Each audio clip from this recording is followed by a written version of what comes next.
Vechtersbazen zijn terug in je leven. Terug van heel kort maar weg geweest, maar toch veel veranderd in die korte tijd. Ja, een nieuwe studio, een nieuwe setting, een nieuwe opzet. Nieuwe samenwerking samen met FC Afkicken en de Stroom. Een paar nieuwe onderwerpen in het programma.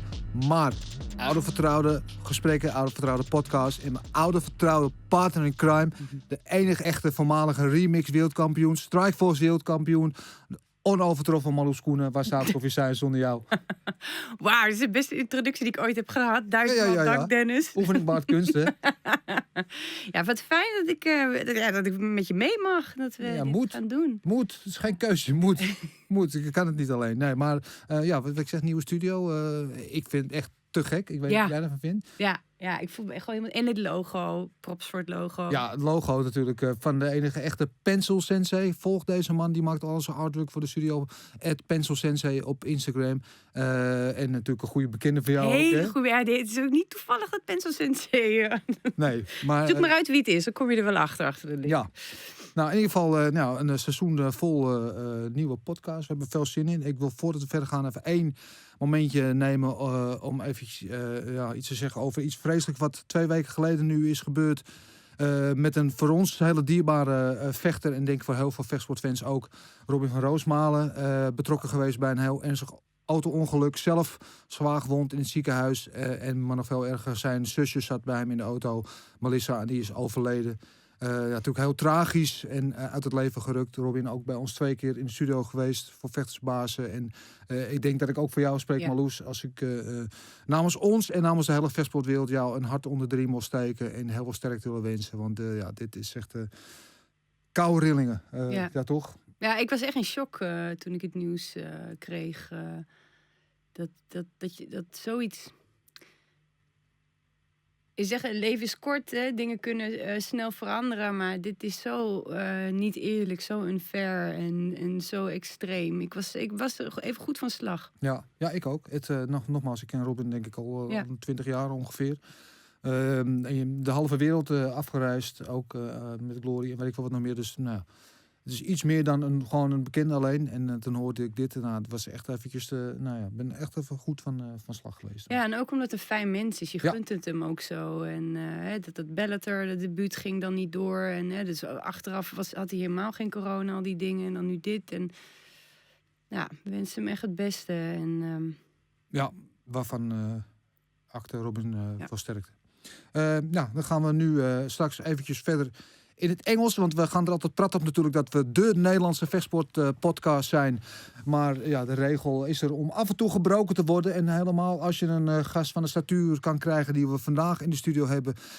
Ze is de voormalige Lion Fight kampioen. Ze is de huidige Glory wereldkampioen. Ze is nog veel meer dan alleen dat. En dan heb ik het over de enige echte timebomb, Tiffany Van Soest. Tiffany, good to have you here. A little bit in Dutch. I hope you can follow a little bit of that. Yeah, I got a few words here and there. The important ones. Yeah, because we know you have Dutch heritage. We're going to talk about that later a bit. Yeah. You're in Holland now, training, preparing for your fight. Mm-hmm. So we're going to talk about that also. And I know you two wanted to connect. I'm so honored she's here, and I'm so happy because finally I meet you for the first time, and I'm following you for a long time, and it's a bit. Maybe it sounds like I'm sucking up, but I do have to say right now. But Ramon Dekkers is my favorite fighter because of his style, and he's always fighting forwards, and he was also very. Outside of the, I want to say cage, but it's, me.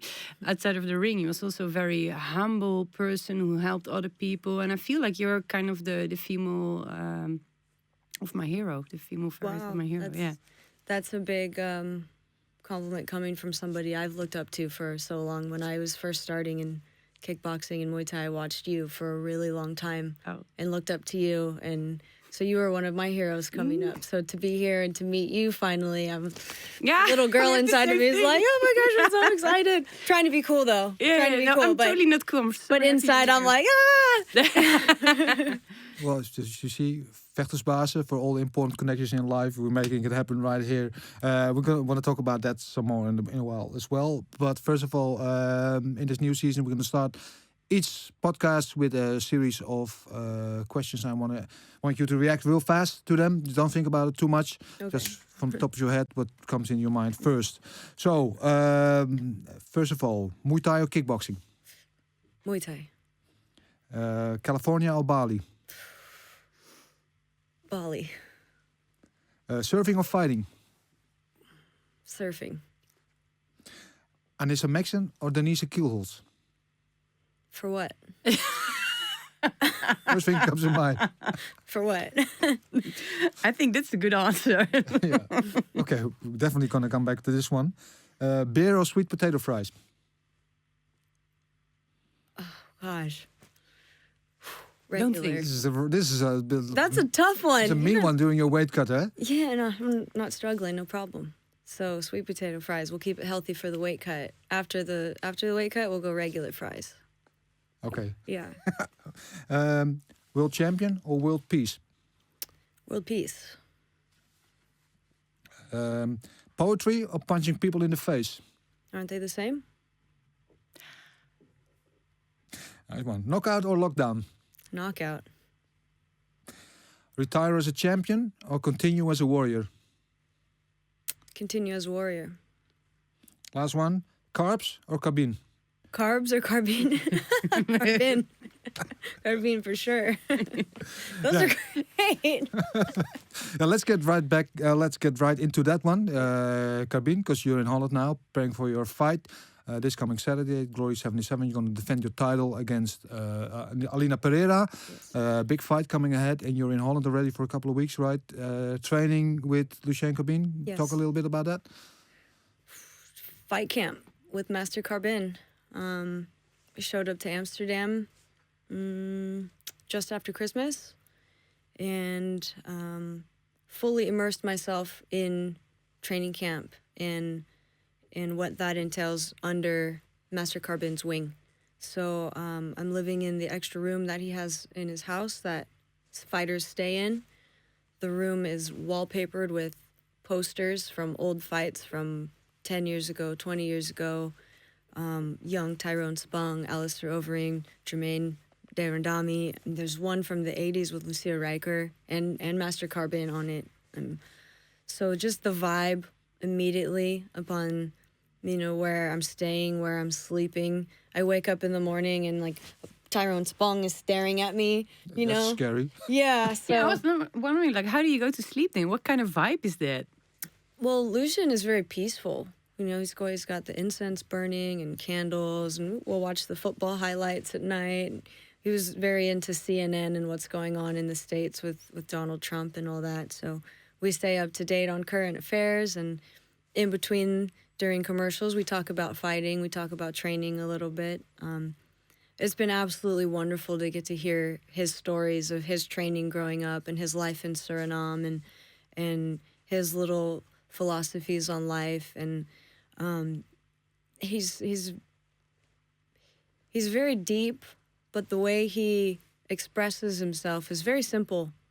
And to learn, like, the greatest things that I've learned from him, of course, a lot of them have come in training, but just about living and how to apply yourself and how to be the best version of yourself and train the best. Like, you just have to listen to him, and they come in these little gold nuggets, and they're so simple. And if you don't really pay attention to the deeper meaning behind it, I think it's easily missed, and he comes across as very simplistic, but the man's deep.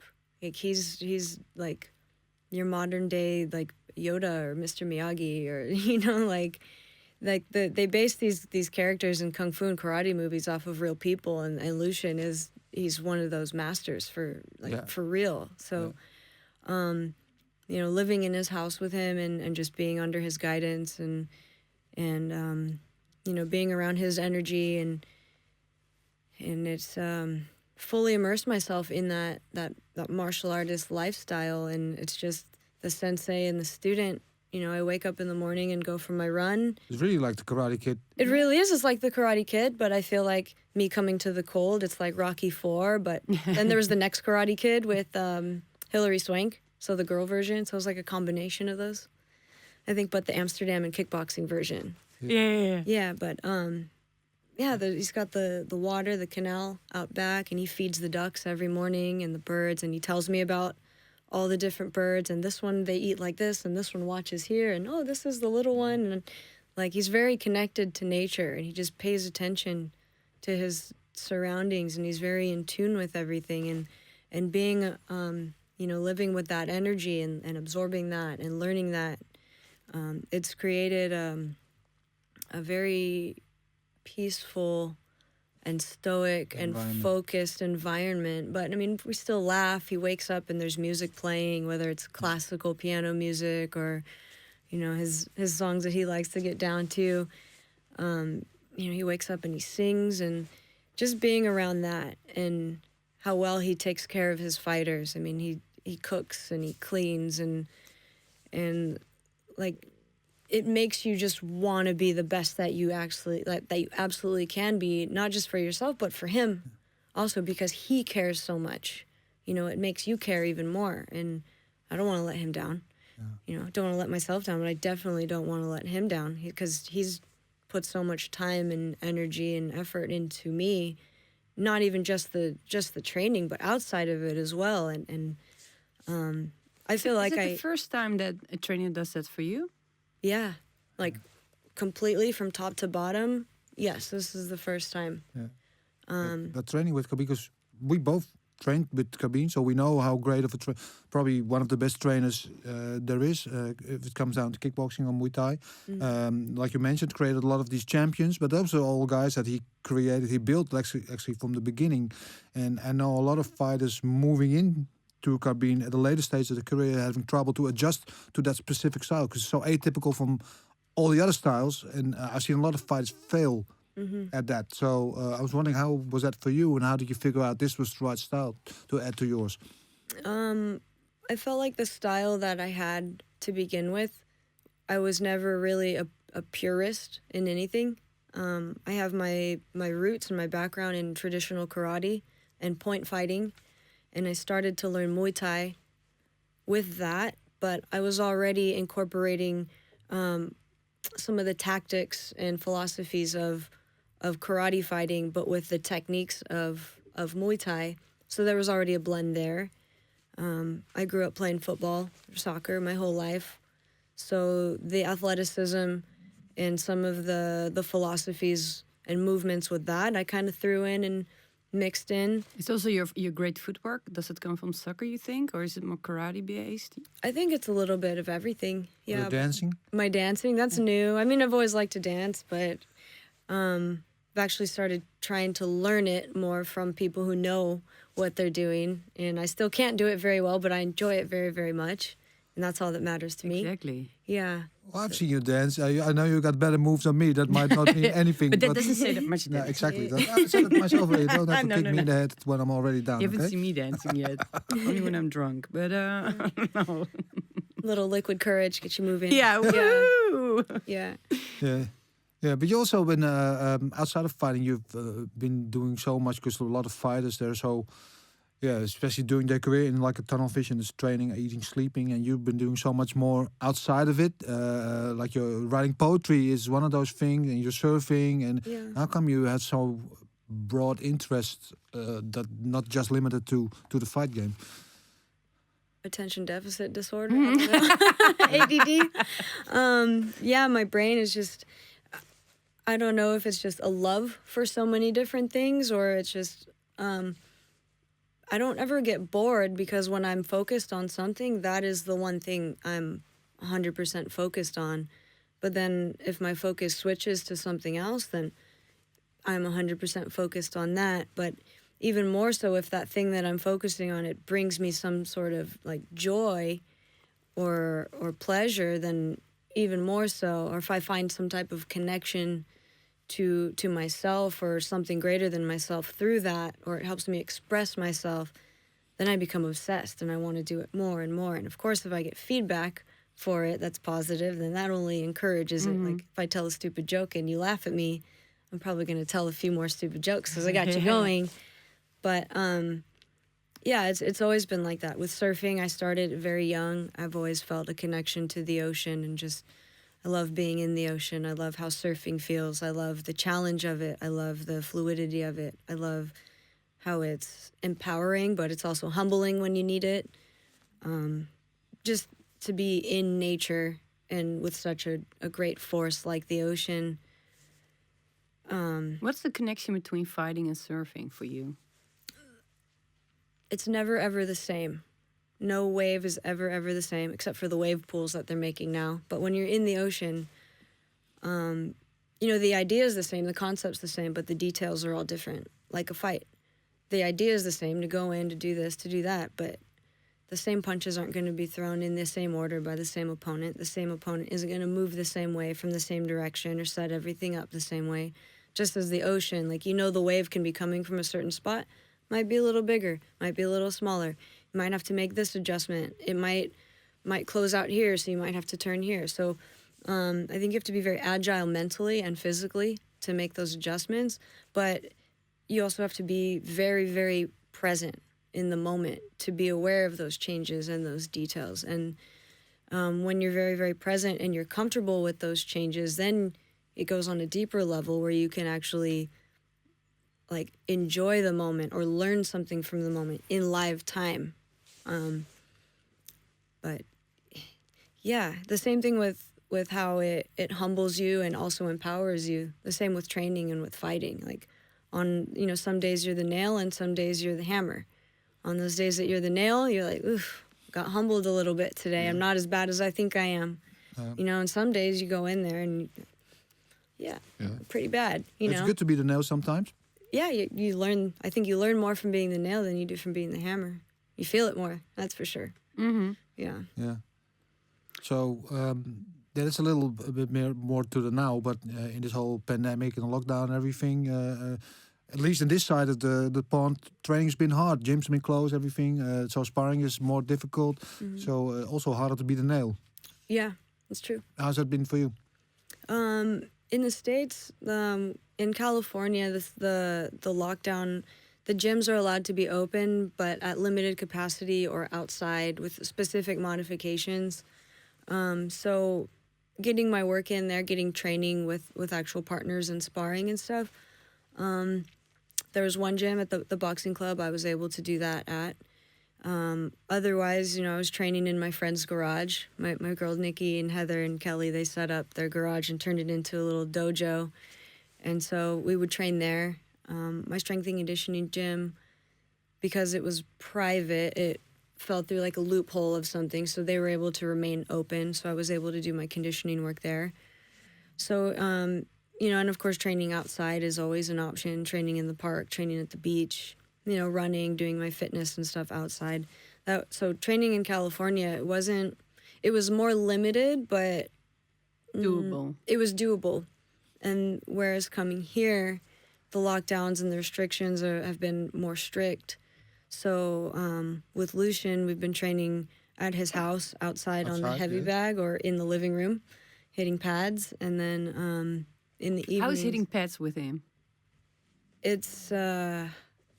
once you get it, it flows and then you get it. But in the beginning, it was kind of training with Lucien, I feel like it's like if you were to go to the Russian ballet or something, there's a standard that's already expected. And if you're not there already, it's don't waste this time. It's you need to know your shit before you get there and fall in line. And so for the neurotic part of my brain that I find that sometimes it takes me a little bit longer to learn something, but once I do have it, I'm good.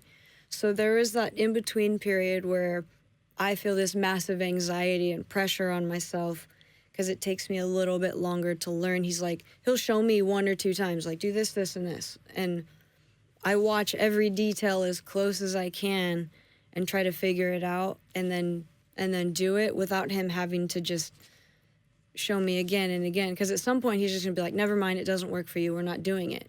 But I'm no, I know I can do it. It just takes me a little bit longer to get it. So that's when I have to go outside of training and do it by myself. And then show up the next day and be look, I can do it. But maybe that's part of his method too. You never know. It's okay, how bad does this fighter really want to learn this? So Yoda's tactics. Yeah, there's so many layers. But so there's that little bit of pressure that I put on myself and with his teaching style. But I've learned to make the adjustment, and I know what I need to do to make that work, and I need to take a bit more responsibility to learn it on my end. So that way when I do show up to train, we don't have to smooth the kinks out. We're just going. But as far as when we're in the flow and he's holding pads, it just sounds like drums. Like, it's beautiful and it's rhythmic. And some of my most favorite sessions have been where he puts on like ballet music and we hit pads, and it's poetry in motion. Exactly, it's poetry in motion. And you know, with the ballet music being more slow and rhythmic, you would think that the movement, like the fight movements, would have to be slow, but like the actual movement of distance and changing angles and stuff is on beat with the music, but the punches and the kicks and the pad work, pop, pop, pop, pop, it's still flowing, but it's still in time with the music. And in those sessions where I'm able to, like, I feel like those are the sessions we've both really just clicked in and have been in the zone, in the moment, and it's just flowing. And, you know, I'll fumble and make my mistakes here and there, but we just having that music, and it's a very calming, instead of, you know, you go into the gym, everyone's listening, you're like, it's always what, Tupac, all eyes on me. Like, that's like the standard gym song, right? Yeah, but or it's like, that is with music. You're saying classic, it's funny you say it with classical music, because when you go in the gym, it's like, oh, this is rapid, aggressive, and kind of get you pumped, you know, which is also true and good. But when I go on a run, sometimes I just put on classical music, and it helps me get into the flow, like you said, easier, because you like kind of drift away, but still very present in a moment. And I think it works very well. You wouldn't expect it. No. But it works very well. Like out of your head into your body. Exactly. Like meditating. Yeah, exactly. moving. Just being fully present. Yeah. And those have been the best sessions. I feel like I've learned the most. We've had the best connection, the best flow, and I'm just like, yeah, okay, this is what it's supposed to feel like. This is cool. This is art. Yeah. It's funny because before you came, Dennis and I were like preparing the show, and we had this script for what we would talk about, and it's already completely way out off. of the window with the first question. It always works that way. No, but we have 1,000 questions. And No, but we can talk off a little bit. But first, I forgot one huishoudelijke mededeling. I'm going to do this in Dutch dus again. Want iedereen die nu kijkt, want zoals ik zei, we zijn weer zelfstandig bezig. Dus we zitten weer op ons eigen YouTube-kanaal. Dus zorg even dat je jezelf ook abonneert en dat je een likeje geeft op Instagram en het deelt. En onder alle nieuwe leden en ook oude volgers natuurlijk gaan we een mooie exclusieve Vechtersbaasprijs verloten. Maar daar hoor je dan aan het einde van de show wat meer over. Het is zelfs voor jou nog een verrassing, Marloes. Ja, dat jij ook kijken wat gaat er nou weer gebeuren allemaal. Maar dat krijg je straks allemaal lekker pas te horen. Ja. Okay, back to English. Yeah, one of the things, because I kind of tipped on that a little bit before, talking about the lockdown training and everything. And one of the things that's been hitting a lot of people real hard during a lockdown is like feelings of depression, of people not being able to connect socially and or go out to the gym or restaurant model, and that's starting to become a problem in general. I know you've been always very outspoken about these kind of things because you suffered with depressions in the past. How it's been for you during that whole COVID lockdown period? When it first happened, I was at home in Bali in last March, and decided to go back to the States because everything was just in question, right? The world was turned upside down, and so okay, just for the record, because for the people who don't know, because you divide your time between Bali and California, you spend a large chunk of the year in Bali, right? Yes. Yeah. Okay. Yeah, and so I ended up at my parents' house thinking, this might be a month, and then I'll go back to Bali or 2. And upon realizing that wasn't going to happen, I fell into the depression as well, and then things in my personal life outside of that also at the same time, boom, so it was like a double whammy. So I fell into that COVID depression as well, with the uncertainty of everything and Glory was scheduled to have an event in that May, and I was going to fight. And then, you know, those shows were slowly getting canceled, and then there was no word of anything even happening anytime soon. Not even kind of like, oh, just stay put. We're just waiting this out. It was like radio silence.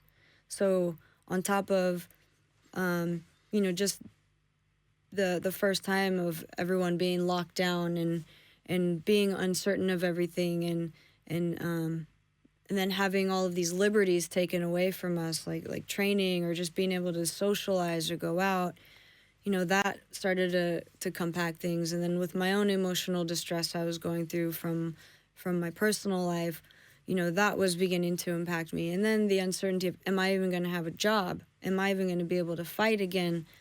All of these questions started to come in, and it felt like just they all crashed down. And so I succumbed to the COVID depression as well. Like in the beginning, I tried to, I'm only going to be here for a month or two. I'll buy a heavy bag, I'll hang it up, and I'll keep working because I'm going to fight soon. So I'll keep training. And then, you know, that was taken off of the table. The fight option was gone. Then it was kind of like, well, what's the point? So then the sadness, the depression, and the uncertainty, you know, kind of held me down. And there's just always something inside of me, no matter what, you know, how dark it gets or how depressed or unmotivated, there's always that little voice or that little spark or that little something inside of me that's like, Tiff, this isn't you. This isn't what you're meant for. You're better than this. You're stronger than this. Let's go. You know, you have a voice. You need to speak to people. You need to, first of all, before you talk to anybody, you need to get right with yourself. So without the distractions of things that we usually use our training or our extracurricular activities or socializing or whatever to kind of like hide from or distract or make ourselves feel better from those things that we need to fix or work on. And without being able to do those things or having those things, it was kind of like forcing me to take a look at what was hurting me. Just your thoughts. Yeah, just me and my thoughts, me and my feelings.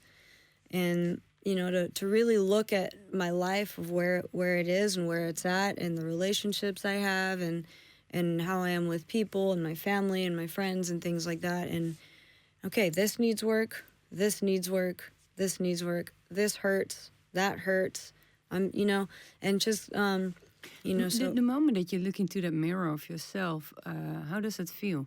Is it frightening? Yeah, it's frightening, and it's a big blow to the ego, I think, more than anything, because, you know, it's hard to see those ugly parts of ourselves or the parts that need fixing, and then there's the parts that you feel sorry for, that you're like, I'm sorry I neglected myself.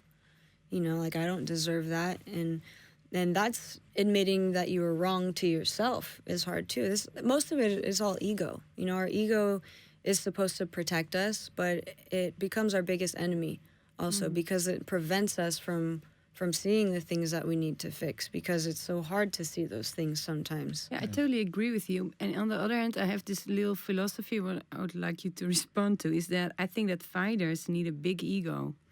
Because when you put yourself in such a vulnerable position, you step into that ring and you tell the whole world, hey, I'm the best, I can do this. And you get really punches to the face. It's not like a ball coming towards you that you have to hit away. You need to have this layer of protection. Yeah. Because the pressure and the people and the opinions and the pain and the disappointment, they chip it all away. Yeah. Do you believe that fighters need to have a bit of an ego as long as they're active? Yes.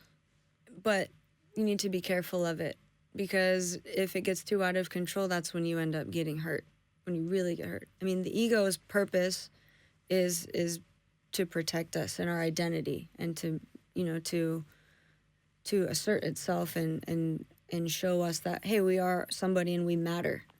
Some people's just get way, way, way too out of control. And if it does get way too out of control, you lose touch with reality. And, you know, like, the best example would be a fighter who has that strong ego in the beginning. Yes, I am the best, and they keep winning, and the ego gets bigger, and I'm the best. Nobody can hurt me. Nothing can touch me. And then they start believing what the ego says or what these outside sources start to say. But then they face somebody who is more humble, who hasn't lost their head to their ego, and then they get knocked out.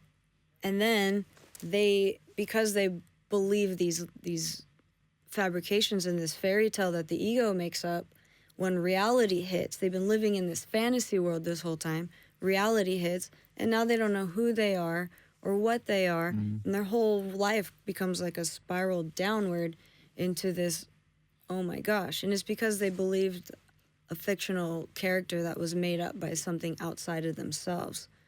I mean, we are not our egos. No. You know, they're there for a reason, and they are important as a fighter. You do need to have an ego to some degree, but you need to have a healthy ego. What is a healthy ego to you? When is it balanced? I think it's balanced when it reminds you of your strengths and the things to be confident about, but also when it is aware of those vulnerabilities and of those weaknesses. An ego that refuses to acknowledge the weaknesses and the vulnerabilities is the ego that is out of control, because you can't just deny something that isn't there. I have to think about the fight yet. Okay, I'm really bad at names. Everybody watches the show knows that. I'm not going to test me, okay? No, yeah, okay. But she was, you were in the Pechanga casino, and she was the champion. It was a lion fight. And she has a Moroccan name. Shaima Belakal. Yeah. Yeah. Yes. That's when you were talking, that fight came back to me. You were like killing her ego, because when she started, she was a champion and she was moving that, and that, to me, that was like somebody who needed to take the ego down. Do you agree with me on that? That was a very strange fight. Tell me about it, because she looked very strange to me too. The face-off, first of all, she was doing some weird things with her head and like her eyes and her breathing, like. And I was kind of just like, that fight was very unique for me as well, because I was outside of the ring. I was dealing with a big personal thing. I was going through like a breakup, and it was the first time I didn't have my main coach at my fight. And this was a terrible experience I was just coming out of. And so I felt like I was fighting to keep my soul and my own spirit. Like, if I didn't do this fight, then I'd become broken by the outside world. And so it was like the right combination of that opponent and me and where I was at in my personal journey. Why was she the right opponent at that time? Because she was so unpredictable. She was so in your face. I mean, maybe as I'm sitting here thinking about it, this idea is just dropping into my head now. Maybe I was fighting the ego in myself, but she was the representative of that, but I was fighting it. Because when I was fighting in that fight, it was an out-of-body experience for me. I felt like I was watching myself. Really? From somewhere else during that fight. Wow. I felt like maybe I was standing in the corner of the ring watching me fight. In that fight. That's good, and also don't feel the punches. Yeah. No, but I've had, when I was fighting, that I had the idea that there was no concept of time. Yeah. Did you have the same? Yeah, when I'm fighting, I have no concept of time, and all of my senses become super heightened. Like, I can see better, I can hear better, I can feel better, I can smell better, to the point where, this might be kind of gross, but this is just the reality of it. Like, when we're releasing adrenaline, it produces a different type of body odor, a different type of smell. And if I can smell that on my opponent, I know she's fighting scared. I can literally smell the fear. It's almost like animal instincts. Yeah, I can literally smell the fear on my opponent. Wow. Yeah. Do you have that often in fights, or just occasionally? Just occasionally. Wow. Because it's a very distinct smell. Adrenaline is, yeah. But I feel like I can hear everything in the crowd and nothing at the same time. Like, I can be moving, slip a punch, but out of the corner of my eye, see a lady in the front row and be like, oh, that dress is really pretty. Focus on the fight, but like, it's... No, I get it. And after the fight, do you know what has happened? No. I'm the same. No. I was the same. Yeah. Exactly. I don't remember, like, in the corner. Just like pictures. Yeah, my corner can tell me like in the corner in between rounds, I hear it and I see it and I go and do it. But after the fight, if you ask me, what did Lucien tell you in between the second and third round? Not I'm a like, clue. I have no clue. And in the moment that you're fighting, you know exactly what you're doing. And the moment the fight is over, everything is gone. Yeah. Yeah, you're the first I'm speaking to who has the same. I've told it many people and I was like, what the fuck are you? But yeah, I know exactly what you're meaning. Yeah. Wow, wonderful. But I've never smelled fear. No. Probably I smelled myself. I'm going to consider wearing a stronger deodorant when I'm around you. Well, if we're not fighting each other, then you're safe. You're good. Because those animal senses aren't activated. Yeah, one more thing I'd like to add to the whole like depression story, that I think I really admire you, and maybe I told you this before already, that you're so outspoken about this, because I know in professional sports, and especially fight sports, but it's all about ego and strong characters and presenting yourself as this badass. It's like some kind of taboo to talk about your insecurities and talk about like depression and that you're afraid, and I think it's a very strong signal for you to do so, also for other, because I know for sure for a fact that other fighters also have these kind of problems, but they're afraid to speak out on them because they're afraid to be laughed at. So I think it's a very strong signal that you're doing it. Yeah, and say that. Exactly. That's what I love about. I had the strength to do that. I kept everything. I hide everything, and that's what I like about you and Ilima. I will say Ilima Malay, but Ilima, yeah, it's Ilima. She's also so, and you're friends, right? She's also so like when she lost her belt, but when during her reign, she was so open, and she said like with Valentina, 9 out of 10 times she beats me, but the 10th time I beat her. And I was like, you're a champ, you shouldn't say that stuff. But she does, and I love it about it. What is your connection with her? Just the San Diego fight community, that connection. It's a small community, and so everybody kind of knows everybody. But I reached out to her one day because during COVID, I thought, maybe I'll just start my own little interview series and talk to other fighters and other girl fighters. And why do you want to specifically talk to girl fighters or female fighters? Because you know how it is coming up, like we just don't get the same coverage and the same spotlight and the same attention as the men do. And so if you want something done, you got to do it yourself, and if they can't beat you, they'll join you.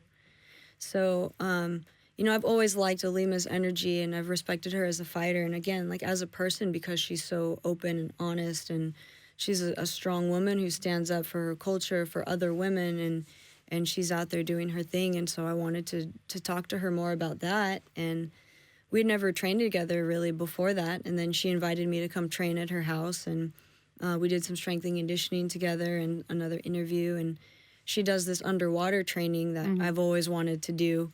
And she invited me to do that. So I made that part of my regular training also. How was that?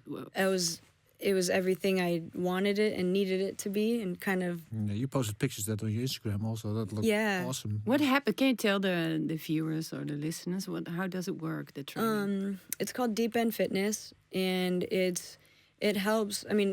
being underwater and working without oxygen is going to, help develop your body to be able to do more while fatigued, which is essentially fighting, right? But for me, it was more of the mental aspect than anything. Like, because you're underwater, you have to be very, you have to conserve your energy as much as possible. And so that means down to the technique of the strokes that you're using to swim underwater, and your mind to keep your body in a completely relaxed state. And also when you're holding your breath and those little alarm signals in your body start to go off, like, hey, I need air, hey, I need air, you have to train your mind to stay relaxed and to kind of ignore them and be like, no, it feels like we need air, but we're going to be okay without it.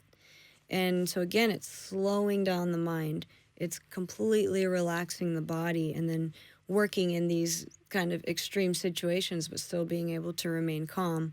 But because we're doing things like carrying weights, like running at the bottom of the pool, or with somebody on our back, holding our shoulders, or doing these circuits where we have to underwater the whole time, swim to the third line and back, come up, do like 5 up downs, bottom touches, and then do it again. So there is like some high intensity interval conditioning, but again, it's working. Sounds grueling. Yeah, it is. But it's underwater and it's quiet. And when you're working with your mind and working on staying relaxed while all this chaos is seemingly going on around you, it's a different kind of training. And do you feel the effects of it in your doing your Muay Thai or kickboxing training? Yeah, it's just practice at keeping the mind calm under a stressful situation. And, you know, whether it be somebody's throwing punches at you like in a flurry, and you're able to keep your wits about you and look and see and find your openings, or it's also how to, like, if I'm moving on the outside after an exchange, how to get my breath back down, my heart rate down quickly and stay calm. I haven't been doing it for that long. Alima can hold her breath for 3 minutes, and she can like put her gi on under the water, and she's a beast in the pool. She's absolutely amazing. 3 minutes, Jesus. Yeah.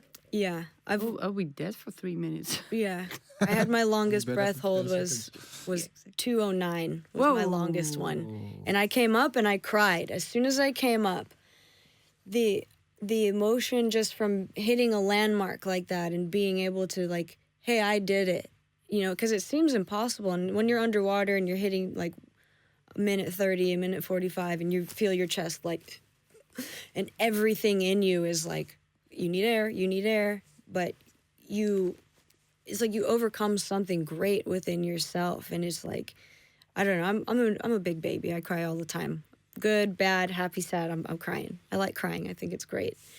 But yeah, it was just so emotional to come up and like, yes, I did it. And because for me personally, the water, although it's my favorite element, it's the one I'm least comfortable in. Mm-hmm. And How? Because you're surfing?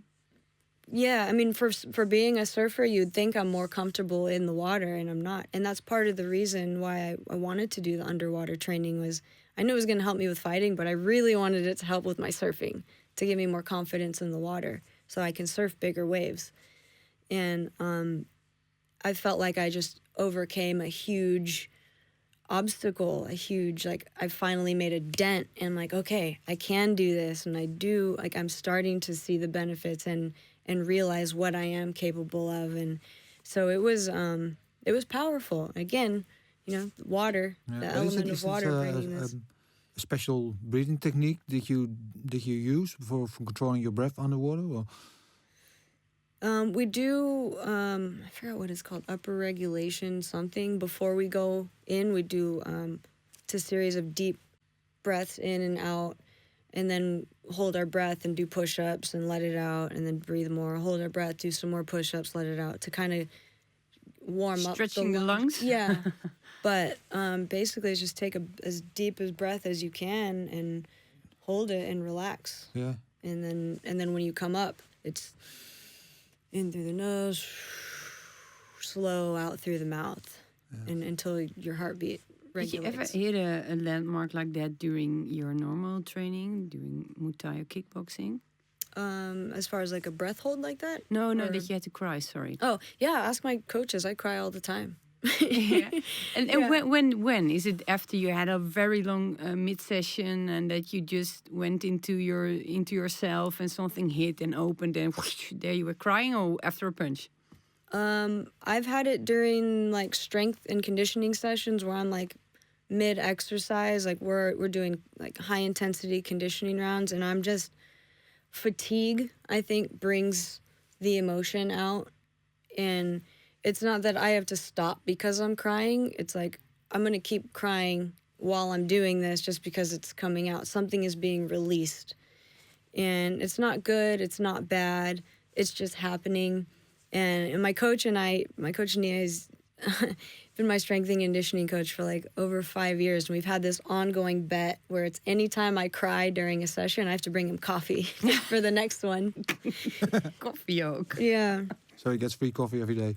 No, because then once we put that bet in place, it was like a challenge, right? I'm like, you're not making me cry today, you know? But yeah, I don't know. It's just a release. I don't really see it as a good or a bad. Like if whatever my body, whatever emotion I'm holding, I'm doing some type of physical work to the point where it just comes out. And sometimes it's really helpful, you know? It's therapeutic, it's cathartic. And, you know, sometimes there is after a session where I think after sparring on Saturday, one of my sessions, were in the car, and it was great. Everyone was happy, and I'm sitting in the back seat with my head down on my bag, like like crying. My sparring partner's like, "Are you okay?" And I'm like, "No, this is a happy cry. I'm just really like, I'm so grateful for the sparring. It was really good work. We all worked really hard. I'm happy you guys are here with me." Like, so it brought out a cry of gratitude, cry of emotion. Crying is an emotion. Yeah. Fighting is also emotional, right? Yeah. Yeah. I'm wondering, do you have always been this conscious and intuitive? Or did working out, being an athlete, help you to develop that? I think with the way my brain works, I would find that through whatever it is that I'm doing. But because fighting has been my thing and it's been my life, I say it's been my vehicle for self-discovery. But, you know, in the aspects of surfing, I can go deeper and discover myself and the lessons and the connections through surfing. I can find them when it comes to writing poetry. I can, I'm sure when I start dancing more and get more into it, I'm going to be able to find it through dance. So I think it's just the way my brain works. So it all channels to channel yourself, basically. Yeah, just learn myself through whatever I'm doing and learn whatever I'm doing through myself, you know. I think it's very interesting because the surfing, the dancing, and the Muay Thai is all very physical. And then the poetry is when you have to put the feelings into words. So it goes into the ratio more. How did you start it out with poetry? I've always liked it when I was little. Like nursery rhymes, being really little, I just like to say them because they rhyme and stuff. And I found myself, like, when in school they make us read certain books, right? A lot of, like, the stories, I didn't really like them that much, but poetry books and, like, autobiographies of people are I really like to read. What do they bring you then? What do they bring you? It's just like a connection, I think. Like when I had to read the Diary of Anne Frank, because it was her letters that she wrote, it came from her mind. There was something about that, like, I just couldn't stop turning the page. I wanted to read the next one. But if it's just like a story that's written, forget about it. It's truth you're seeking. Yeah. Or just to understand what goes through other people's minds, what other people think, what other people feel. And with poetry, when you add in the elements of rhyming and certain styles of poetry, then it just becomes a skill in how clever you are and how you can make these things fit together but still express yourself within this structure, within this form. Frame, Yeah. I know you publish a book. Would you put some of your poems? Poems provoke? Poems provoke, yes. Yeah, I have a copy at home. There's some really, really nice stuff in there. So if you're interested, go download or search on Google and order a copy. But I also know you do a lot of spoken word. You have done some spoken word things. So I was wondering, this comes just straight from my heart now. Would you be willing to You're gonna put me give us one of your poems? Yeah, I can give you one. Yeah. My heart just started beating really fast. My palms are sweating a little bit, but I forget a lot of my own words. But I'll do Freestyle. No, I won't freestyle. I'll give you what comes out. All right, there we go. And if we get to the end of it, we do. And if we don't, I'm gonna be mad at myself. But don't be. Enjoy. I mean, like, my phone's over there. The words are on it, but I'll try to do it without. You can grab your phone if you want. Okay, just it's do it. better. Yeah, come on. No, I mean, we don't want putting your hair on the spot. have the full effect. Yeah. Dan gebeurt het allemaal live en direct vanuit de Vechtersbazen studio. Gewoon Ik vind het wel heel cool. spontaan live I really optreden. love that you're doing this. Awesome. I haven't performed in a while, so I'm kind of excited too. Ik ben heel benieuwd. Ja, echt dik. Het is net als die reclame toch van Centraal Beheer. Ik durf het bijna niet te vragen, maar kun je dat alsjeblieft even doen gewoon?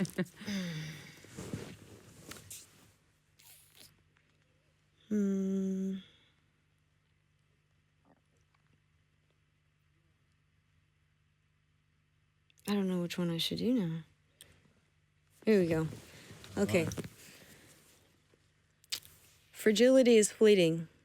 A realization as I'm meeting the me that I'm meant to be. I'm breaking free from insecurity.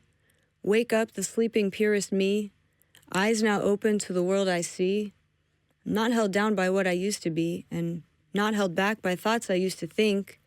I drink from the well, where I wish myself well, rather than dwell where I stumbled or fell, because self-abuse is living hell, and there's no use to turn loose on myself and wreak havoc when the real magic is in self-love and forgiveness. And freedom bears witness to the truth, and with this proof, allow me to reintroduce myself to myself. And sometimes it just takes some help and a little tough love that the universe can serve up before self-worth whispers, you are enough. And you can finally stand up for the little you that stood by your side during your toughest times, no matter how much she cried. Now's the time to give her a hug and show her how much she's loved. Wow. Wow. I think you now set the bar for this new season. I think every fighter that sits on the couch has to No perform. one will top this. Nobody will come anymore. No, that really connects all what we talked about before. I think. I think so. Felt so personal. Yeah. What the universe shows up? What was it? I love that sentence of that. Sometimes it takes a little help or a little tough love that the universe serves up before self-worth whispers, you are enough. Yeah, wow. Beautiful. It means, you got to go through some hard stuff before you're like, hey, no, you're good. You're okay. You're enough. Are you in that place now that you feel enough? I'm getting there. Yeah, I'm getting there. Definitely. With fighting, like I said, it's always been my vehicle for self-discovery, and also I think to prove value to myself or prove that I am of some value. And so I everyone thinks that when you become the champion, that's the top goal, right? Becoming a world champion, and okay, I did that 2 times, 3 times, 4 times, 5 times, 6 times, 7 times, 8 times. Okay, you're a champion. Now what else? Is that enough? And it's I was kind of, okay, I've proved that I'm valuable as an athlete and as a fighter, and I've reached this level, but as a human, why is it after these fights, after these championship fights, I still feel like I'm missing something, or I'm searching for something, or I'm not satisfied? Because, obviously winning a title 8, 9 times, however many times, once or twice or 3 times should be enough, right? To prove something. And there's the competitive athlete side of me that's I want to see how many times I can do it and how great I can be at it. But when it comes to the human side, obviously that wasn't what was missing. And in, through those times of depression and doing all of the deep work and the healing and getting to know myself and the parts of myself that weren't getting that love, which is trying to validate itself through these outside things like fighting, loving those parts and nurturing those parts of myself and healing those parts of myself has been you are enough. You are good. And I found that, service to others, being useful, providing a smile or help to somebody who needs it, or food to somebody who can't eat, that's where your real value shows up. Your value is in your humanity, how you interact with the world around you, not what you can get from it to prove to yourself who you are. You prove who you are by sharing that and giving to others and making a positive change in the world.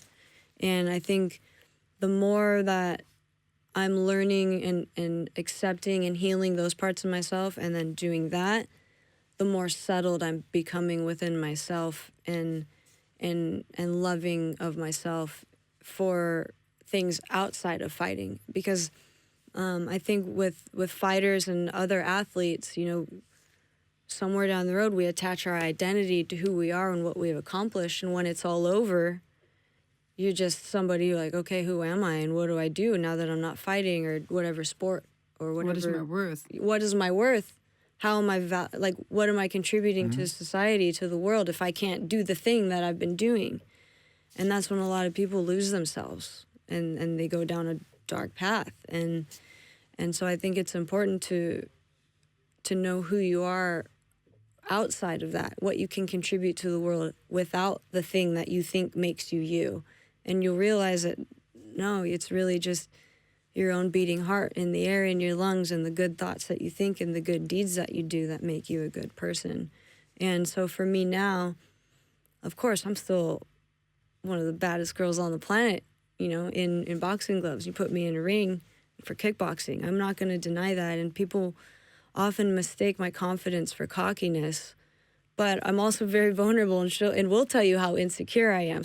Which also makes you vulnerable, showing that you're vulnerable makes you strong at the same time, right? At the same time, yeah. So, like, I still want to, I am the best fighter in the world, and I still want to do that and prove that to myself, but I know that that's not all that I am or who that I am, you know, so... do you think, then, looking back on it, that like the surfing, the poetry and all were also ways to protect you from when you're done fighting, that you don't know who you are? Yeah, I think so. You know, there's things that, you know, I step out of the ring for the last time and it's like, oh, there's still something that Tiffany likes to do. Mm-hmm. There's no place for the time bomb in the ocean. She doesn't need to be here, you know. You know, I still like to write poetry. I'll be able to do that until I, you know, can't even hold a pen anymore, you know, till I'm old and gray. And, you know, so I'll still be able to express myself that way and hopefully inspire others with my words too, you know, and share through my experiences and my thoughts and feelings. Maybe there's somebody else who feels the same or can learn from doing the same or learn from doing the opposite of what I do, because I'm not perfect. You know, I've gone through times in my life where my ego was out of control and I was run by it and making bad decisions. And, you know, I've treated people... Yeah, I'm sorry, I'm very distracted by some people coming in. Yeah. Oh, you got a gift. Walking right to the new set. And it's not for Dennis and me. No, it's not. It's, we have a little present for you. You got a present for me? A present for you, of course. This one is for me, of course.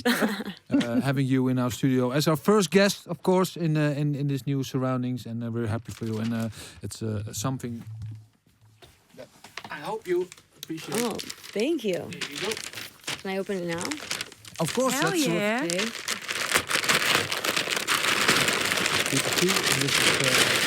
Oh, this is awesome. Show to us a drawing of us, of you, made by also by Pencil Sensei, by Roemer Trumpet. This is awesome. Thank you so much. Yep, got the mouth position right too. Very detailed. This is awesome. Thank you. Yeah. So no, someone is happy. Yeah, and I see what else is going on. I see a lot of what is allemaal on. I'm so glad you're fasting. Oh, ja. Yeah. Kijk, ik weet niet of ik het helemaal goed kan laten zien op de camera, zonder dat ik hem uit de doos laat flikkeren. Kijk eens, Vechtersbazen taartje. Nice. I'm very sorry, Tiffany, to have all this in front of you. It's right. A couple of days before you have to do weigh-ins, but it's all right. I think Marloes and I will. You guys will have an extra bite very for much, me. Yeah, for a little while. And I put this awesome. here. Oh, this is. And you can take it home with you, eh? Thank you. Yeah, I definitely will. I love it. Hang it up for sure. So it had to need a lot of space in the plane going back together with your new belt, and then also this. Yes, a lot definitely. of souvenirs coming up. Yeah, we should definitely talk about your fight coming up. Yeah, one small thing I want to do in between, and we're going to definitely talk about your fight. Get back into the now, but before we go to the now, let's go back in time. Let me explain this in Dutch voor een nieuw onderwerp. Wat we hebben in het nieuwe seizoen Vechtersbazen is de tijdmachine. En nu komt er een Doctor Who-achtige bumper met een reizende telefooncel en een science fiction muziekje. Maar die moet je er nu maar bij bedenken. Maar het idee is in ieder geval dat we de gast elke week de kans geven om terug te gaan in de tijd naar een moment dat voor hem of haar heel memorabel was. En dat ga ik gonna ask you now, gonna take you back in time, put you in a time machine, and you could go back to one point in your life. Where would you go? Is there a moment that's been very special to you that you'd like to relive, or something you'd like to sports life? In my sports life, is something that you'd like to some moment maybe that you fucked up that you want to do over, or something that you did so well you want to just relive it again? Where would we go? Name me the year and where we're getting out.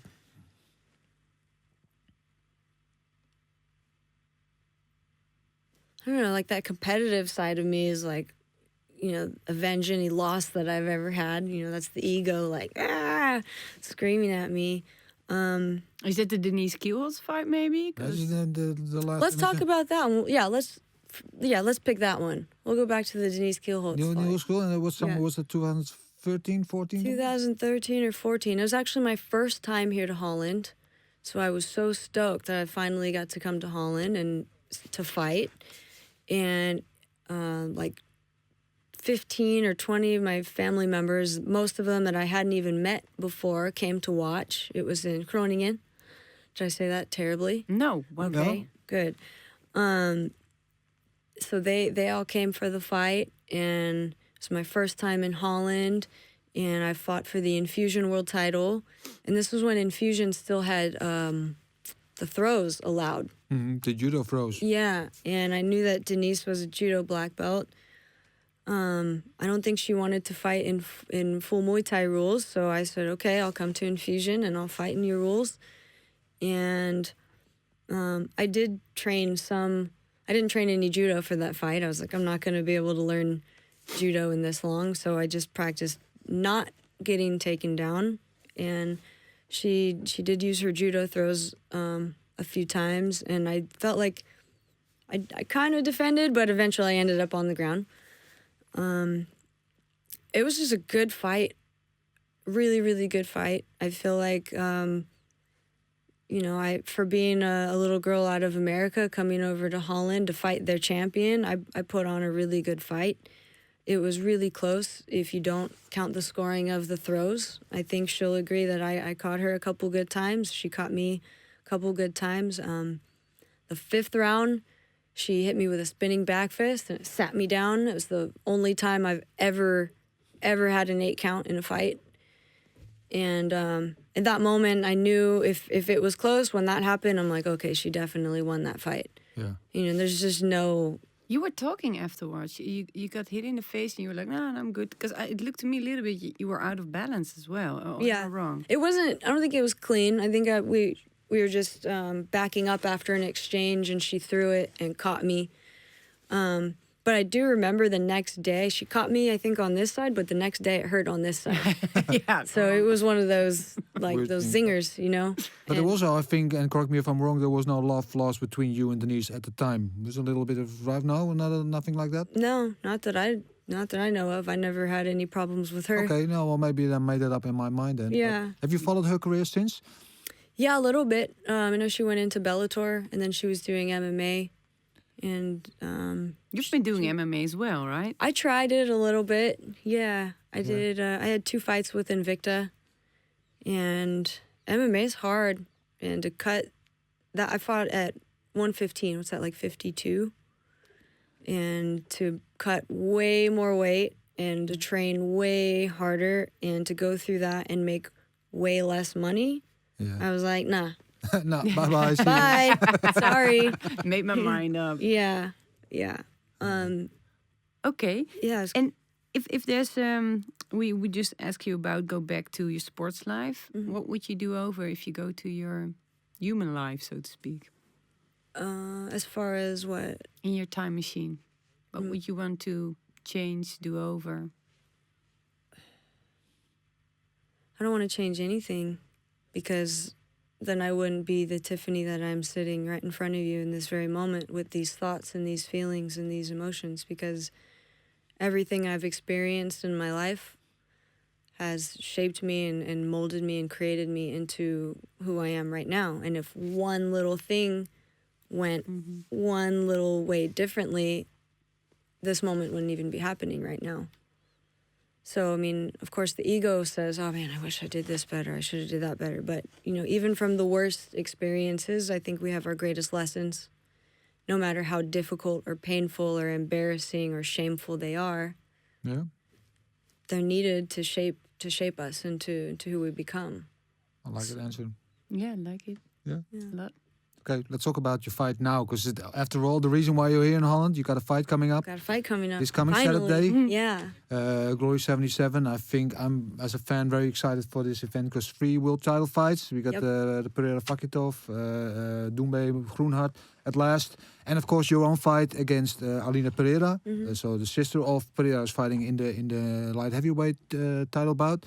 Talk us a little bit about this fight, about your opponent, what you expect, and after all, we just talked about looking forward to fighting in Holland, so your family can be there, but it's going to be an empty arena, so that's going to be first for you too. Yeah, but even though it's empty, I'm grateful to be fighting because it's been over a year since the last one, and there was a minute there where everything was kind of in question, like, is this how it ends? Is it over?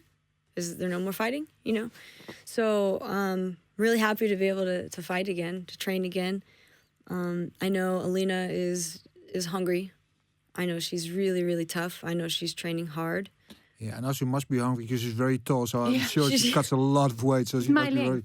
Yeah, we're the same length. Yeah, it's insane. Yeah. But, So she's young and she's motivated. She's got a lot of support with her brother being who he is, and they have a good, strong camp. And I know her mentality. I know what she's trying to do. And the biggest obstacle to overcome with her, despite those things, when it comes to physicality, is her height and her power. Other than that,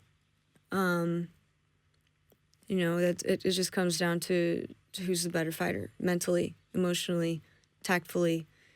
And I know I have all the tools. Yeah. I know I have the experience. Like, if you look back at all of my fights, I think I've only been the same size or maybe bigger than my opponent. You could count out on one hand. All the rest of them, they've been taller. So it's nothing new. It's it's the same. She possesses the same obstacles that any tall opponent has. But I do know that she is young, that she is hungry, that she is tough, and she wants what I have, and she can't have it. No. How about this whole 5-round fight? You've been in 5-round fights actually all the time, maybe exception of once or twice. I think I do better in the couple 3-round fights that I did have. I didn't feel as good. No. Well, your last 3-round fight against Jari Menes, I think that was a good one. Really good. That was a good one. But I think this is a thing that people underestimate, the difference between a 3-round and a 5-round fight. Those championship rounds, they really make a difference. And she has, as far as I know, no experience in those. So this is going to be tough for her, huh? Yeah. Take her into deep waters. Yeah. Yeah. See if she can swim. Yeah, you feel you have the advantage over her and on that, not on more cases, obviously, but on this particular matter? Yeah, definitely. I mean, I remember when I was, God, I sound so old. When I was her age, I was always the younger fighter fighting older women, and one thing I know that they always had, even if they were older, they always had way more fights than me also. I mean, when I first started as a professional, most of my opponents, when I had, 4 fights, 5 fights, 6 fights, I already had 20 or 30, 40 fights. And that experience is something that you can't really teach that. That's just earned over time. And that's something that she doesn't have, that I do have. I have that mixed with the gifts and the abilities that I do have and my skills. So I think that's where the scales are out of balance in my favor. Yeah. Because your last fight in Chicago, she also fought on that same event. During that fight week, you're in the same hotel and everything. Do you have any interactions with her? Obviously, you didn't know you were going to fight her just now already, but did you have any interactions with her? Or I didn't. I remember seeing her backstage at the weigh-in and like, ooh, big. She cut a lot of weight. Yeah. She doesn't look good. you know. That was the only interaction I had with her, was just me kind of like scoping her out. And yeah, she didn't look like she was in good shape making that weight. And I know what, you know, that plays a part in the fight the next day, you know. Especially in round 4 and 5. Especially in round 4 and 5. It's going to weigh on her. Yeah, so I know there's that. I know the mental and emotional pressure that comes with fighting for a title. And I know she's got some shoes to fill as far as like the family line, because her brother's already the champion, so there's extra pressure on herself. That's kind of the narrative for this fight. They're looking to make a history as the first brother and sister in Glory ever to simultaneously hold the belt. Yeah. So it's a nice story. Great story. But also builds a lot of pressure for her, man. Builds a lot of. I mean, fighting for a world title is enough pressure on its own, but then you add the things like the travel and the family pressure, and then, oh, who are you fighting? She's fighting me. She's not fighting anybody else, you know. And I know that, you know, I've been in the game long enough, and I've been the champion long enough and enough times, and, you know, I have a good reputation, and people know what I'm capable of in the ring. And again, when I feel so weird speaking about myself this way because it comes off as cocky, but I'm just spitting facts. Exactly. You know? Why does it feel like being cocky? You're just speaking the truth, right? I'm just speaking the truth. I know. I don't know. Maybe it's that little part of me that's still like, hey, shut up. You're not there yet. But I'm just trying to like killing the ego. Yeah. There's always that battle going on.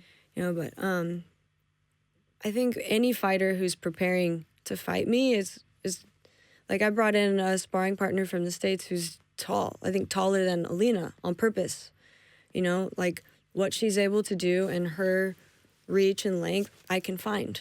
You know, I can bring that in. There's not anybody else on this planet who can fight the same way that I fight and do the same things that I do, and at this size. So I think finding a sparring partner or training partners to mimic or to present the same problems that I'm able to present, it's nearly impossible. So I don't know. Looking forward to it. Yeah. How about this event? Because no fans in the arena, obviously, but if you look at the card, maybe one of the stacked cards that Glory has put on. I mentioned the title fights already. Do you catch any of the Rico drama last week with Jamal Ben Sadiq falling out from the fight and being replaced with the heavyweight tournament? Yeah, I heard that he hurt his back, and now they're doing the heavyweight tournament instead. Yeah. What are your thoughts on that?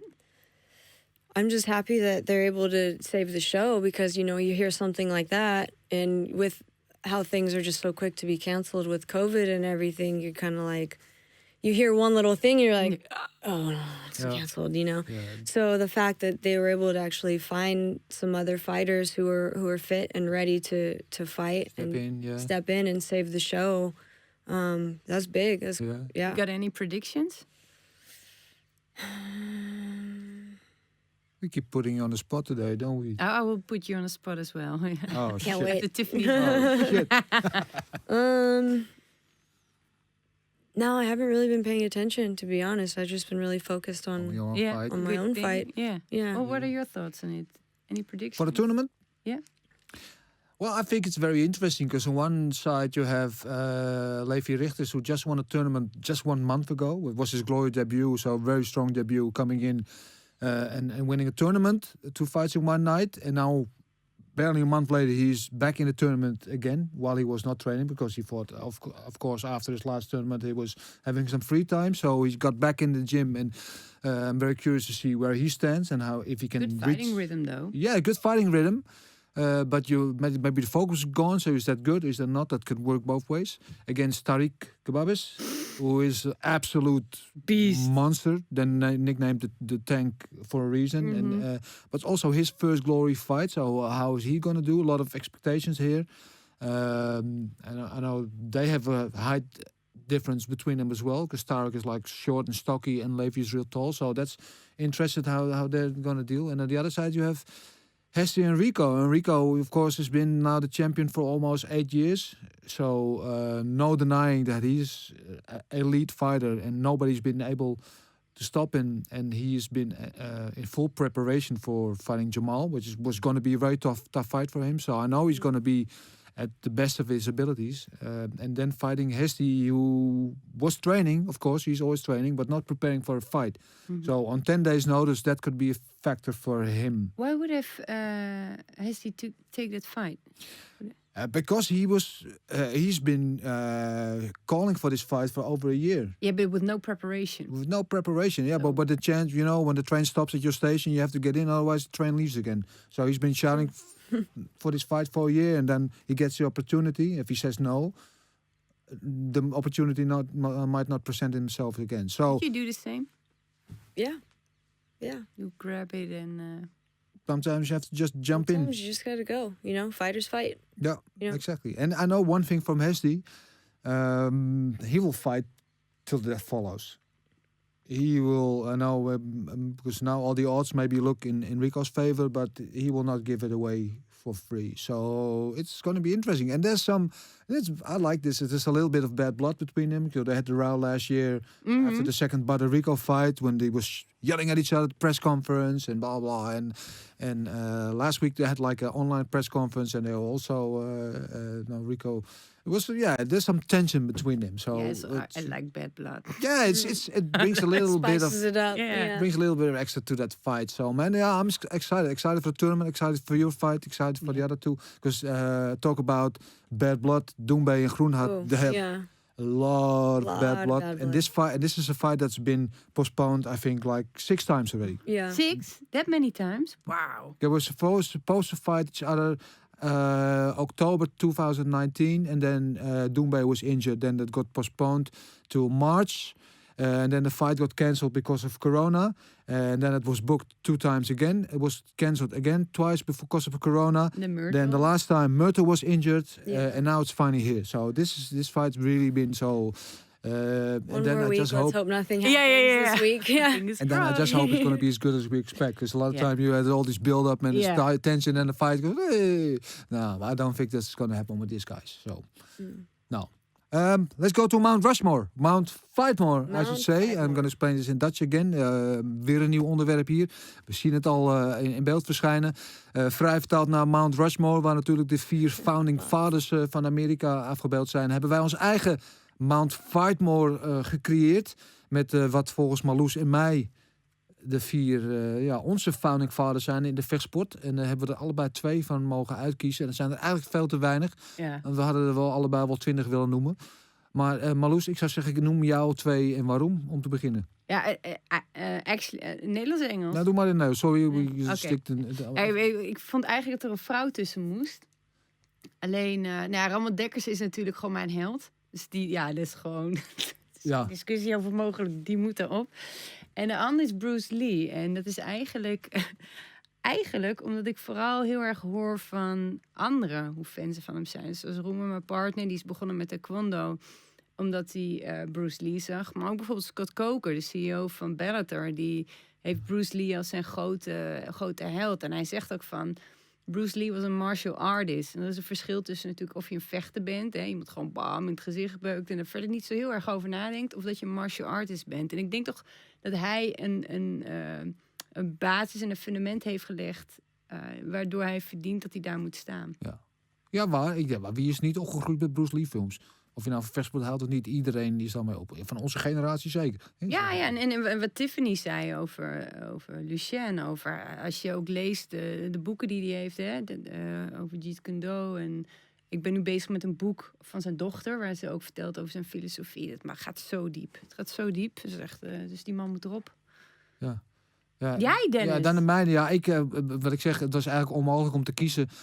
Ik zou als eerste, had ik eigenlijk willen noemen Rob Kaman, omdat dat voor mij persoonlijk de reden was dat ik ooit geïnteresseerd werd in vechtsport. Heb ik er niet bij staan. Ik had elke van de grote K1-kampioen, Ernesto's en Peter. Ja, maar wie moet je dan kiezen, hè? Ja, weet je, maar die heb ik er ook niet bij staan, maar die horen er natuurlijk ook eigenlijk bij. En Lucien had er misschien wel bij gekund. Nou, de lijst is eindeloos. Maar ik heb uiteindelijk gekozen voor John Blooming. Daarnaast Bruce Lee. Waarom? Omdat John Blooming voor mij staat aan het begin van alles qua vechtsport in Nederland. Van de mensen die hem niet kennen, hij is oorspronkelijk was judoka, ging vrijwillig meldde hij zich aan om in Korea, de Korea-oorlog heeft hij gevochten.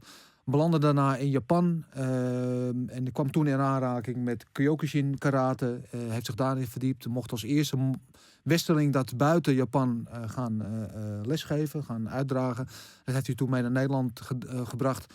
En zijn eerste lichting leerlingen, daar zaten namen bij als een Jan Plas, die natuurlijk aan de wieg stond van het kickboksen in Nederland. Er zat bij een Chris Dolman, natuurlijk aan de wieg stond van het MMA in Nederland. Lucien Carbin is ook een van zijn eerste leerlingen. Wim Ruska, de bekende judoka. En zo zijn er nog wel een paar namen te noemen. En is tot aan zijn dood op 85-jarige leeftijd altijd heel nauw betrokken geweest. Ook bij het karate in de hele wereld. Maar met name ook in Nederland. Dus wat dat betreft is hij voor mij echt letterlijk de founding father van de vechtsport in Nederland. Dus die zit erbij. En de tweede die ik erbij heb genomen is Bas Rutte. Ja, hoe kan je om Bas Rutte heen? Uit Breda. Net als natuurlijk Ramon Dekkers. Was de eerste Nederlandse UFC-kampioen. Ja, Dan heb ik eigenlijk al genoeg gezegd. Daarvoor was hij natuurlijk al prankcase kampioen. En buiten dat een geweldige persoonlijkheid. Die nog steeds heden de dagen over de hele wereld een bereik heeft en een begrip is. En ook de tot nu toe enige Nederlandse inductie van de UFC Hall of Fame. Dus ja, vandaar moet hij ook erop. Oké, dan gaan we gaan back to Engels. Back to English. We zitten gewoon in alle talen te leren. Some words. Yeah. Oh, you saw the pictures, right? Yeah, because you understood a little bit what we talked about, Jack. And I asked you in advance because you said we should have one woman at least there. Yeah. Okay, Tiffany's got you because I asked you if you were ever to make like a Mount Fightmore, your founding father or founding mother in this case, who would it be? Then you first said Bruce Lee. Yeah. I said no, you can't because who's already had Bruce Lee. Pick another one. And then you said Lucia Rijker. Lucia Rijker, our own Dutch Lucia Rijker. Yes. Okay, why? Because what she was able to do as a woman, she competed, like her only loss in Muay Thai was against a man. You know, she was undefeated against women. I think 25-0 or something. Or I think she only had, of all of her fights, there was only 5 that didn't end by KO. And then the one time she fought a man, she got knocked out in the second round. And then she went not only just in Muay Thai, but into boxing. So 2 striking disciplines, 2 arts, and also became a world champion and also did extremely well. Mm-hmm. And I think especially at that time, you know, women weren't really fighting that much. And for her to do it at the level that she did it and the things that she accomplished, and just the training at the intensity she trained. And I mean, when you want people say, she fights like a man. I'm like, no, she fights like a woman. Exactly. She fights like a woman. That is how a woman can fight and should fight. Mm-hmm. And it's like she set the standard without even knowing she was setting the standard. Like when I watched her fights, I'm like, that's what it's supposed to look like. And if I don't look like that and if I don't fight like that, then I'm not great. You know, because that is what greatness looks like. That is what women are capable of doing. And to just, you know, shatter the glass ceiling as she did during those times. And then she was kind of the original women and one of the original women in martial arts to do that, and then use that platform to get into acting and movies. And then now she's doing like her meditative teachings and stuff as well. Another very, very strong woman who goes within herself deeply and uses it to help others, but through the vehicle of fighting. But yeah, just the level that she was able to achieve and just the ferociousness and the just like, yeah, when people watch her, they're like, she fights like a man. I'm like, no. Like that to be compared to what I know where it's coming from, like, oh, she fights like a man. Wow, she's really good. Like, no, a woman can fight like that. That is a woman fighting like a woman. There's no comparison to a man. And so to be respected with that regard, you know, and to look at that way, I think, yeah, she's one of the first to do it. And that's why she would go on Mount Fightmore. And we got to have a woman on there, of course. Excellent choice. Yeah, for the record, I did make us, when you said we need a woman, I said, well, why not you, Marloes? And she absolutely didn't want to have it. So not that we didn't think about it, but yeah, excellent choice. And I know she was also one of your examples. Lucien. Yeah, definitely. Yeah. But then I was like, but I have to choose between Bruce Lee and Ramon Dekkers. And then... It's a tough like, one. Yeah.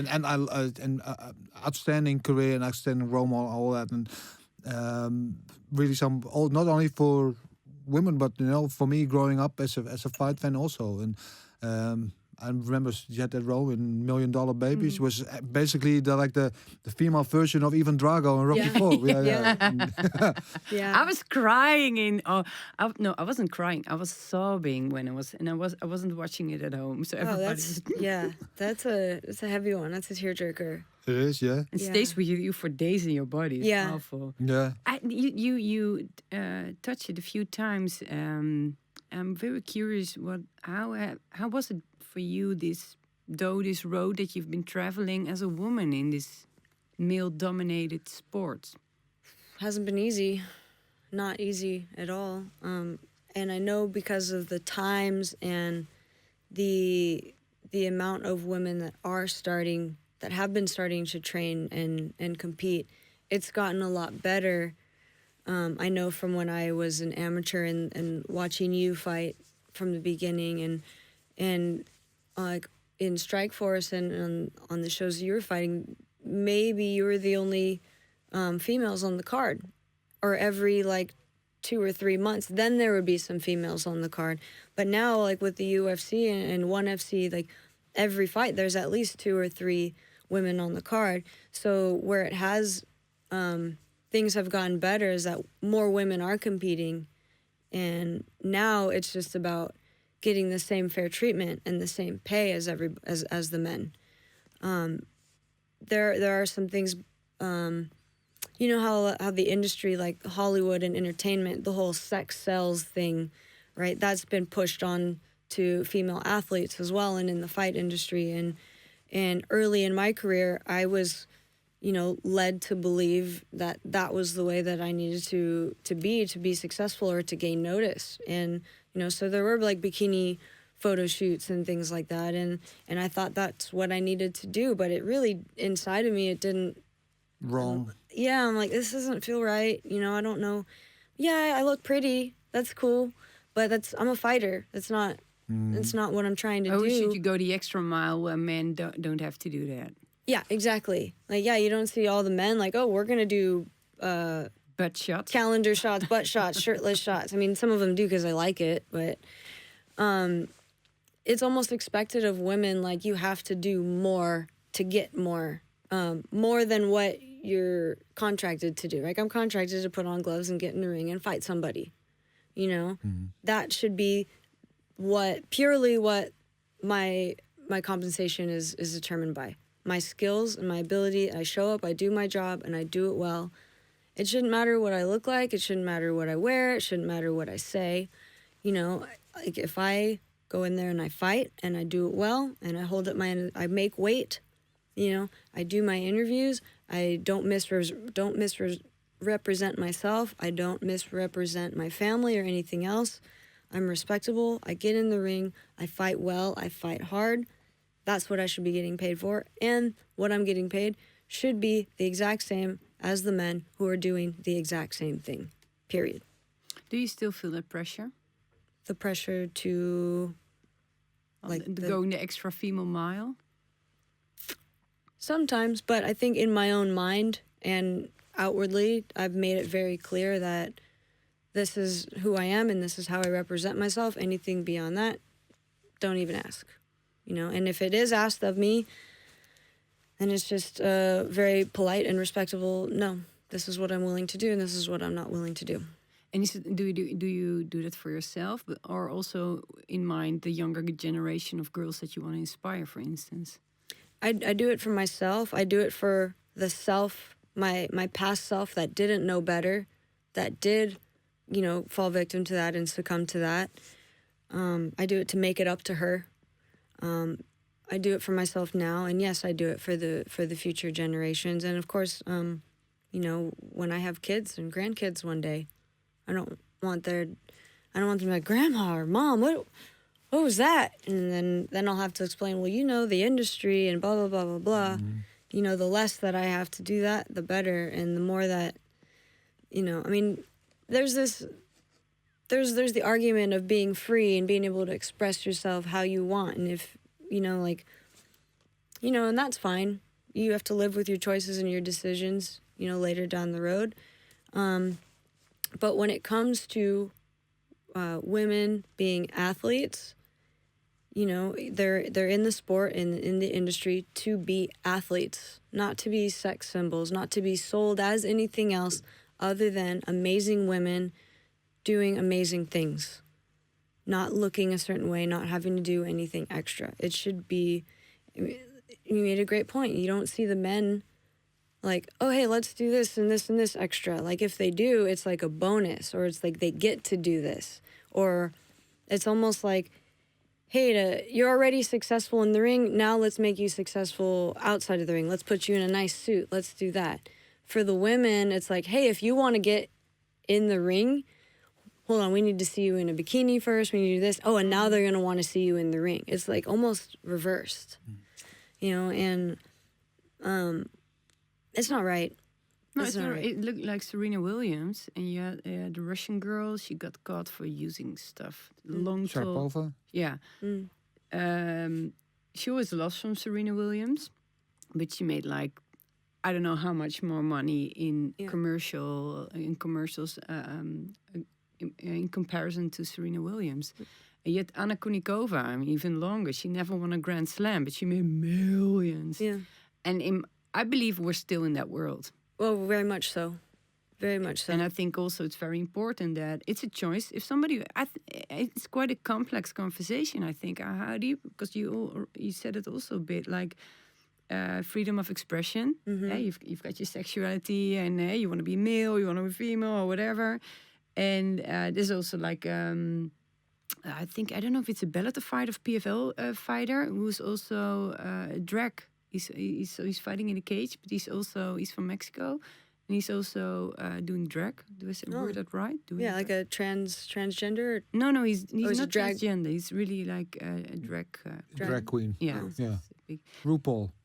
No. He's now a current MMA fighter. Okay, I did not know this. Yeah, on Vice there was a good article on it, and so I think it's a very complex conversation to have, because on the one hand, exactly, you worded it wonderful. You have you shouldn't go that extra mile, and you shouldn't do first things before you could enter that cage. And on the other hand, it's like, yeah, what's wrong with it? Yeah. But what are your thoughts on that? Yeah, I think this is a discussion that's been going on for a long time, and slowly but surely this wall's been broken down, and by good examples. Like I have two very good examples sitting here right now. Right now, I think, I'm not sure. I think it is a difficult problem to solve, but I agree. For the same job, you should be paid same, and that's not only in fighting. I think this is in general as well. It goes for teachers or whatever job you do. I think it still is, weirdly enough, which shouldn't be. And I think this only will change if strong role models speak out against it. So I think it takes strong role models speaking out, but also we need allies from the side that is oppressing, you know? So we need more men to speak out on our behalf and to join us in the fight also. And because, you know, if they say, oh, it's a bunch of women just nagging, blah, blah, blah, blah, blah. But if we get some powerful men who agree to stand up to these other men who are running the show, then it's a completely different narrative. Then the game changes a little bit. Yeah. So, yeah, I mean, the women, we're all going to keep speaking our case and proving our point. But, you know, and we can do so much with our numbers, but we also need some allies, and we need help from other men who believe the same thing and who aren't afraid to... It's one thing being like, yeah, women, they deserve more money and they deserve this and that. It's one thing to say it, but it's another thing to actually come on our side, stand behind us, and prove, like, hey, I'll take a pay cut so that, you know, she gets what she deserves. And I'm not asking any man to take a pay cut. That's not what I'm saying. I'm just saying it's going to take the actions of men who agree to because actions speak louder than words. Like, we can talk about it until we're blue in the face, but until somebody actually does something about it and makes that change, it's not going to change. Good point. Yeah, you put it wonderfully. Yeah, I'm so happy that you joined us. I'm too. I had so many expectations of you, and you surpassed them. Like the way you word things, and I'm very. Dennis knows it. I never say this to people who come to the show, but I'm deeply impressed, and thank you for coming. Thank you. Yeah. And unfortunately, we have to wrap it up a little bit. We still have one segment, but running a little bit over time. And we're not the Joe Rogan podcast, unfortunately, not yet. Unless a lot of people start watching us, and then it's a different story. But there's so many subjects we didn't touch on yet. So you maybe have to come back another time. No problem. Laatste onderdeel wat we nu dit seizoen voor het eerst nieuw gaan doen... zijn de socials. Wat viel ons op via social media van de vechters of van de vechtorganisatie, wat dan ook. Opvallende, mooie, ontroerende of grappige dingen. En als jullie zelf dingen zien die jullie denken dat het een plekje waard is in deze nieuwe rubriek. Wij zijn willen graag jullie tips horen. Dus stuur ze via de comments of via de DM of wat dan ook. Dan gaan we daar absoluut naar kijken. We hebben nu voor de eerste hebben we er zelf een paar uitgekozen. Ik zou zeggen, begin met de eerste. Wie heeft hem niet meegekregen? Who didn't catch the burning meme? He was everywhere after the inauguration of Joe Biden. Wow. Sitting there with his knits in his thick coat.